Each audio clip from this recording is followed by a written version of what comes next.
பிள்ளையாருக்கு ரொம்ப பிடித்த பிள்ளையார்பட்டி ஸ்பெஷல் அரிசி பருப்பு மோதகம் எப்படி பண்ணலாம்னு சொல்லி பார்க்கலாமா? அதுக்கு இப்போ ஒரு பாத்திரத்தில் 2 கப் அளவுக்கு பச்சரிசி எடுத்துக்கலாம். அதே கப்பில் 1 கப் பாசிப்பருப்பு எடுத்துக்கலாம். இது ரெண்டையும் நல்லா அலசிட்டு தண்ணீர் சேர்த்து 1 மணி நேரத்துக்கு நல்லா ஊற வச்சிடலாம். இப்போ 1 மணி நேரம் நல்லா ஊறினதுக்கப்புறம் இதை அப்படியே வடிகட்டிட்டு இதை ஒரு காட்டன் துணியில் விரிச்சிட்டு தண்ணீர் இல்லாமல் நல்லா ட்ரை ஆக்கி எடுத்துருங்க. ட்ரை ஆனதுக்கப்புறம் இதை ஒரு பேனில் சேர்த்துட்டு இதை நல்லா வறுத்து எடுத்துக்கலாம்.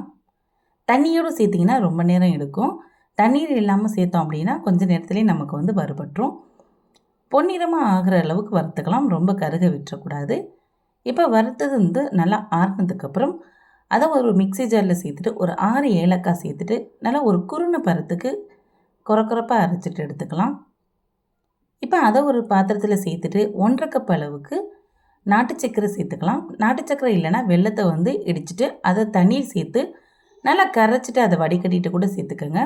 கொஞ்சமாக சால்ட்டு சேர்த்துக்கலாம். 2 ஸ்பூன் நெய் சேர்த்துக்கிறேன். நெய் சேர்த்துட்டு ஒரு அரை தேங்காய் முடியை துருவிட்டு சேர்த்துக்கலாம். இப்போ எல்லாம் சேர்த்துட்டு நல்லா கலந்து விட்டுக்கலாம். கலந்து விட்டுட்டு ஒரு கிளாஸ் அளவுக்கு தண்ணீர் சேர்த்துக்கலாம். இப்போ இதே நீங்கள் வெல்லம் சேர்த்திங்கன்னா வெல்லம் கரைச்சி சேர்த்த தண்ணீர் இருக்கும். அதனால் அதில் உள்ள தண்ணியே போதுமானதாக இருக்கும். நம்ம நாட்டு சர்க்கரை சேர்த்துருக்கறனால இப்போ தண்ணீர் எக்ஸ்ட்ரா சேர்த்துக்கிறோம். எக்ஸ்ட்ரா சேர்த்துட்டு நல்லா கலந்து விட்டுட்டு இதை அடுப்பில் வச்சுட்டு அந்த தண்ணீர் சுண்டுற அளவுக்கு நல்லா கிளறிக்கலாம். ஒரு 5 நிமிஷத்துக்கு அப்படியே வேக விட்டுலாம். இப்படி கையால் எடுத்து பிடிச்சு பார்த்தோம்னா இந்த மாதிரி பிடிக்கிறதுக்கு வரணும். அந்த மாதிரி இருந்தால் போதும். இப்போ கொழுக்கட்டை அச்சு எடுத்துக்கலாம். கொழுக்கட்டை அச்சில் லைட்டாக நெய் தடவிக்கங்க. நெய் தடவிட்டு நம்ம எடுத்து வச்சுருக்க மாவை அதுக்குள்ளே வச்சு நல்லா இறுக்கி மூடி எடுத்துக்கலாம். மாவு ஃபுல்லாக வச்சுட்டு இதை மெதுவாக ஓப்பன் பண்ணி எடுத்தோம்னா அழகாக கொழுக்கட்டை உடையாமல் வரும். அதை அப்படியே ஒவ்வொன்றா எடுத்து நம்ம ஒரு பாத்திரத்தில் தனியாக வச்சுக்கலாம். இங்கே பாருங்கள், இந்த மாதிரி அழகாக வந்துடும். இதை அப்படியே தனியாக ஒரு பிளேட்டில் எடுத்து வச்சுக்கலாம். இந்த மாதிரி இருக்கிற மாவு எல்லாத்தையும் இந்த மாதிரி கொழுக்கட்டையை பிடிச்சி எடுத்துக்கலாம். இந்த மாதிரி கொழுக்கட்டை அச்சு இல்லைனாலும் ஒன்றும் ப்ராப்ளம் இல்லை. நம்ம கையால் கூட அப்படியே உருண்டை மாதிரி கூட பிடிச்சி வச்சுக்கலாம்.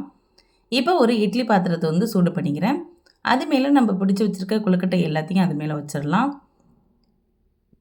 இப்போ மோதகம் எல்லாத்தையும் உள்ளே வச்சுட்டு இப்போ ஒரு மூடி போட்டு இதை ஒரு 10 நிமிஷத்துக்கு அப்படியே வேக விட்டுறலாம். இப்போ மோதகம் வெந்துட்டு நல்லா இப்போ எடுத்து பார்த்துட்டு இதை அப்படியே ஒரு தனியாக ஒரு பிளேட்டில் எடுத்து வச்சிடலாம். ரொம்ப சூப்பராக ரெடியாகி வந்துடுச்சு மோதகம். பிள்ளையாருக்கு ரொம்ப விருப்பமான பிள்ளையார்பட்டி மோதகம். இதே மாதிரி இதே அளவுகளோடு நீங்கள் செஞ்சு பாருங்கள். ரொம்ப ரொம்ப சூப்பராக இருக்கும். குழந்தைங்கலேருந்து எல்லாருமே ரொம்ப விரும்பி சாப்பிடுவாங்க. ஓகே ஃப்ரெண்ட்ஸ், தேங்க்யூ, பாய்.